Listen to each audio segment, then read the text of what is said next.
Good afternoon. Welcome back to my channel, Lutong Manyaman by Ate Rose. At sa aking FB page, Lutong Manyaman. At sa aking TikTok, Lutong Manyaman din. Ayan.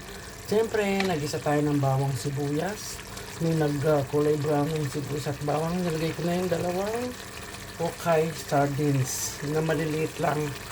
Dalawang maliit na okay sardines. At nung nagisa ko na yun, siyempre nilagay ko na yung ating laing. Ang ating laing nga pala ay galing sa Bicol. Galing kay Janelle Pasadilla. Shoutout kay Janelle Pasadilla sa kaibigan ni Marie. Yung aking pamangkin, ayan. Galing pa ng Bicol ang ating laing. Kaya malambot yan. Pinakulo ko lang siya ng konti, tapos binanlawan ko na. Kaya ang bilis niyang lumambot. Nung pakagisa ko ng bawang sibuyas o kay sardines, nilagay ko na siya. Kasi nung pinakulo ko siya, ang bilis niyang lumambot at saka ako siya piniga. Kasi gusto ko pinapakulo ko muna konti, babanlawan ko, at saka ako pipigayin. Ayan. At sabay, nilagay ko na yung gata niya. Tapos siyempre, may maraming sili yan. Ayan. Sardines ang aking nilagay. Masarap kasi yun yung okay sardines, yung puti. Masarap yan sa laing. Ayan, at siyempre, para mas lalo siyang tumarap, lalagyan natin siya ng hipon. Ayan. Diba? Tatakpan muna natin siya.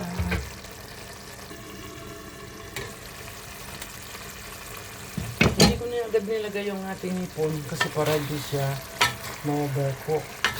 Kaya nung malapit ko ng iyopang kalan, kaya nilagay ko na siya. Ayan. Pero hindi pa rin siya luto.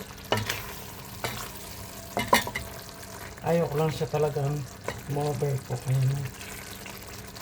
Hindi ko na dinagdagan ng aking nilagay. Sakto lang 5 piraso. Ayaw kong mawala ng lasa yung aking okay sardines. Okay do. Okay. Kaya tama na yung 5 piraso na hipon.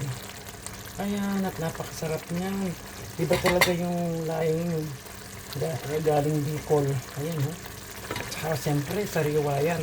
Mura yung kanyang mga daon. Kaya napakalambot niya. At ano siya, ma-birdie-birdie pa. Kahit na dry na siya, nakikita mo pa rin yung kulay green niya. Ayan, shoutout ulit kay Janelle Pasadilla. At shoutout din kay Ana Marie Orbina. Sa aking pamangkin, siya may dala niyan, binigay ng kaibigan niya. Kaya, iniluto ko na para matikman niya kasi nagbakasyon siya rito, ngayon uuwi na siya mamaya. At ayan, luto na yung ating laing. At napakasarap niya. Yung linagyan mo siya ng okay sardines, tapos mayroon siyang hipon. At syempre, lalo siyang sasarap.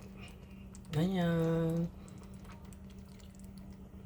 Salamat sa aking mga viewers, sa aking mga subscribers. Thank you so much. God bless.